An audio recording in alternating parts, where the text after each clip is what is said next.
Pindi tu mtu anapofikia ndoto zake ama malengo aliyojiwekea kwenye maisha yake, kwa ufupi tunasema mtu huyo amefanikiwa kimaisha.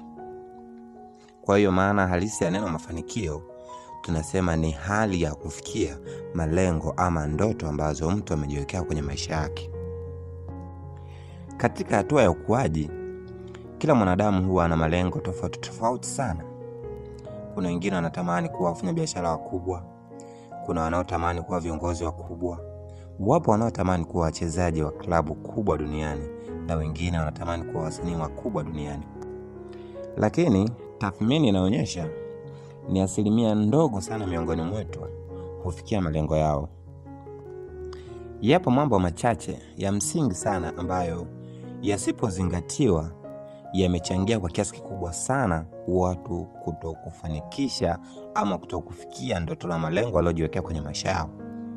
Kwa leo tutazungumzia mambo 6 ambayo ukiacha una asilimia kubwa sana ya kufikia ndoto ulizojiwekea kwenye maisha yako. Yaani mambo hayo ukiyazingatia kwenye maisha yako, una asilimia kubwa sana ya kufanikiwa maishani mwako. Jambo la kwanza, epuka lawama. Lawama ni moja ya mambo ambayo yamechangia kwa kiasi kikubwa sana watu wengi wasifanikiwe maishani. Na watu wengi sana wameshindwa kufikia malengo yao kwenye maisha kutokana na tabia ya kulaumu hata kwa mambo ambayo wangeweza kukabiliana nayo kwenye maisha yao. Kuna watu mpaka leo hii wanaishi maisha ya kawaida sana na yamkini ni maisha magumu sana, lakini wamelizika kwa kiwango ambacho hata mtu aliyefanikiwa hajawahi kulizika kwa kiwango kile, kwa sababu tu wanaamini ya kwamba kufeli kwao kimaisha au hali hiyo walionayo haijasababishwa na uzembe wao wenyewe, ila imesababishwa na mtu fulani au kikundi cha watu fulani. Wamelizika na hali ya maisha walionayo, na yote tu ni kutokana na kwamba wana evidence, yani wana vidhibitisho kwa nini wanaishi kwenye yale maisha. Ikitokea siku moja umekutana na mtu aina hii ambaye aliwahi kuwa rafiki yako, mara nyingi huwa ni watu wa kutanguliza ushuhuda ya kwa nini, yani utangulizi mara nyingi unakuwa ni shuhuda za kwa nini yupo kwenye maisha yale alionayo, kabla hata mjaanza kuzungumzia kitu ambacho kimewafanya mkutane pale kwa wakati huo. Utasikia hivi serikali yetu unaionaje? Ukimuunga mkono moja kwa moja atakupeleka kwenye point ambayo kwake anaamini ni evidence ya kwa nini yupo kwenye kipindi kile au kwa nini anaishi maisha yale anayoishi.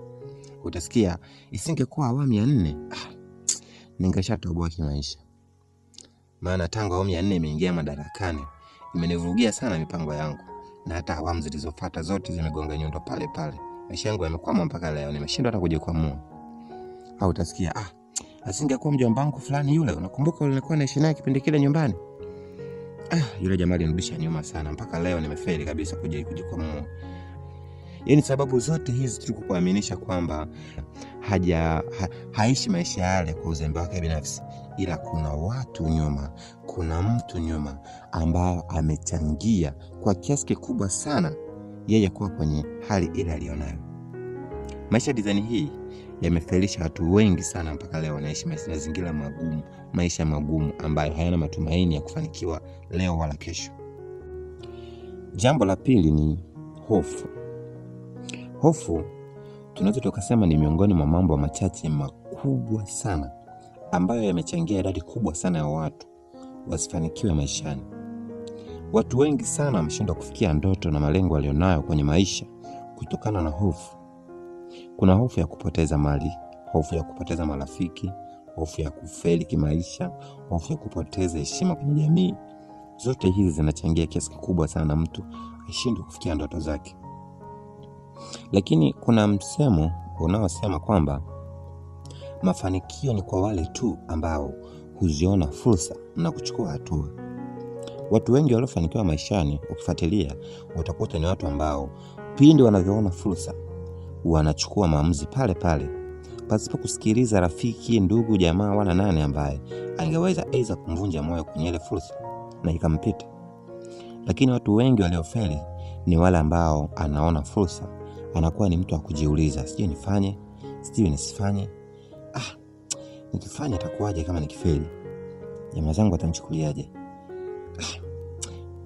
Vipi nikifanya hii jamii yangu itanichukuliaje? Maana nina heshima kubwa sana kwenye jamii yangu. Alafu nifanye kitu kidogo kama hiki, watanicheka sana. Yaani zote hizo ni hofu ambazo zinakufanya ushindwe kufikia kwenye ndoto zako. Kutokana na kwamba unakuwa na argument nyingi sana ambazo hazina logic wala hazina msingi wowote kwenye maisha na mafanikio yako. Lakini kuna kiongozi mmoja wa klabu ya mpira nchini Sweden miaka ya 1900 aliwahi kusema jambo fulani la msingi sana. Aliwahi kusema the greatest barrier to success is fear of failure. Akiwa na maana ya kwamba miongoni mwa vikwazo vikubwa sana kwenye mafanikio ya mwanadamu ni ile hofu ya kufeli.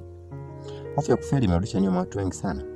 Wanashindwa kufanya mambo mengi ambayo yamkini yangewakwamua kufikisha mbali kwa sababu ya hofu ya kwamba nikifeli itakuwaje. Jambo la 3, epuka kuishi kwa kutegemea mawazo ya watu wengine.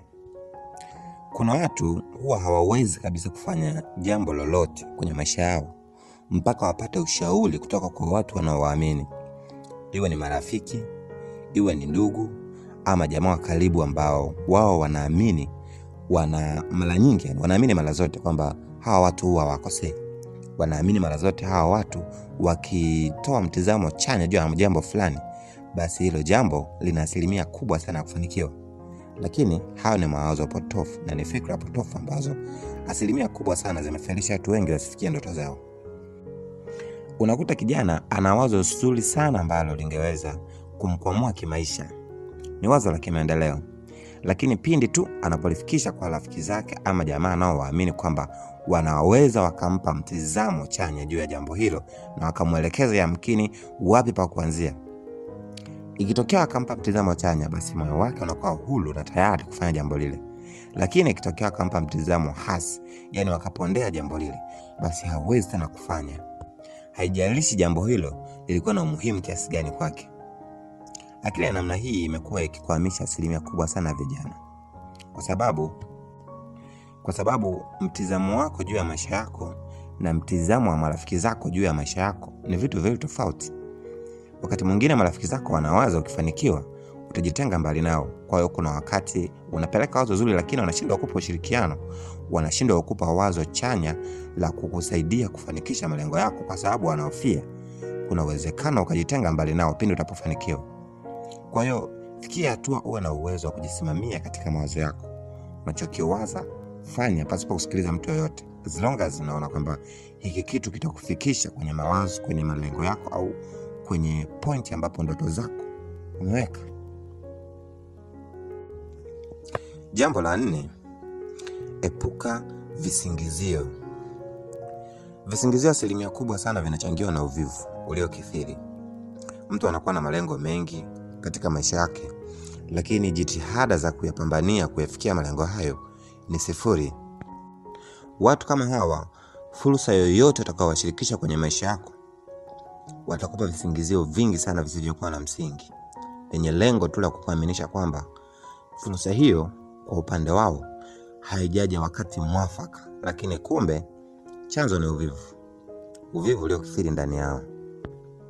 Utasikia, unajua shemeji yako amejifungua na mimi ndo naye mhudumia hapa nyumbani, kwa hiyo mimi nadhani tufanye wakati mwingine, kwa sasa hivi ni ngumu. Unajiuliza kwa nini? Au utasikia, unajua kipindi hichi hapa ni kigumu sana kwangu, yani sina hata hela ya kula, kwa hiyo siwezi kufanya hiyo kazi, nitafanyaje kazi bila kula? Yani ni excuse ambazo hazina logic kabisa. Na wakati mwingine kuna fursa anamshirikisha mtu ambaye haihitaji gharama yoyote ile. Kila kitu kimewezeshwa, lakini inahitaji utayari wake tu ili afanye ile jambo. Kutokana na uvivu, mtu anachenga, anakwepa. Mwisho wa siku fursa ile inampita, anaendelea kuwa na maisha yale ameridhika, lakini maisha ni magumu na ana malengo mengi kichwani mwake. Kama wewe ni mmoja kati ya watu wa aina hiyo, kaa chini tafakari.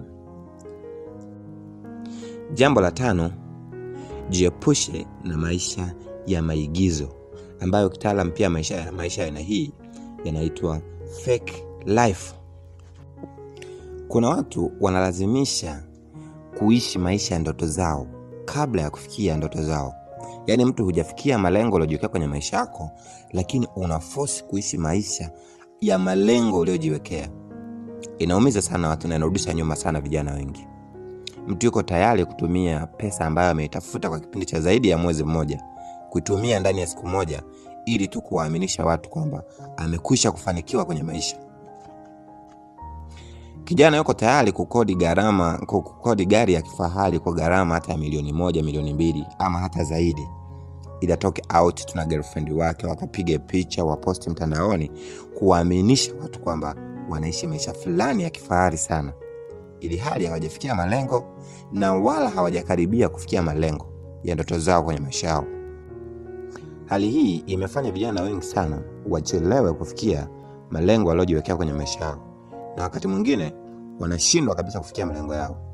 Na kama na wewe ni mmoja wao, inakupasa uache ili ufanikiwe. Jambo la 6 ambalo pia ni la muhimu sana, jiepushe na ubinafsi. Kuna watu wameshindwa kufanikiwa kwenye maisha yao ama wameshindwa kufikia malengo waliojiwekea kwenye maisha yao kutokana tu na imani ya kwamba hakuna kitu wanachoweza kuanzisha wao kikafanikiwa pasipo kusimamiwa na wao wenyewe. Yaani mtu anaamini kwamba nikianzisha kama ni biashara fulani haiwezi kufanikiwa mpaka nisimamie mwenyewe. Imani hiyo inafilisha sana watu wengi. Kwa unajikuta mtu anashindwa kuanzisha opportunity ama fursa yoyote ile kwa imani ya kwamba pesa itapotea au alichowekeza kitapotea, kwa sababu atakayeweka yote yule haqualify kuwezesha ile biashara au mradi ule ukasonga. Lakini ningependa tu kukumbusha kitu kimoja, kwamba katika habari ya mafanikio, msingi pekee wa mafanikio ni teamwork. Ukifuatilia watu wote au watu wengi waliofanikiwa, utakuta wanafanya kazi kwa timu. Yaani mtu anaamua kuanzisha mradi fulani, lakini kabla hajaanzisha anatengeneza timu ambayo itamanage zoezi zima na majukumu yote ya project hiyo.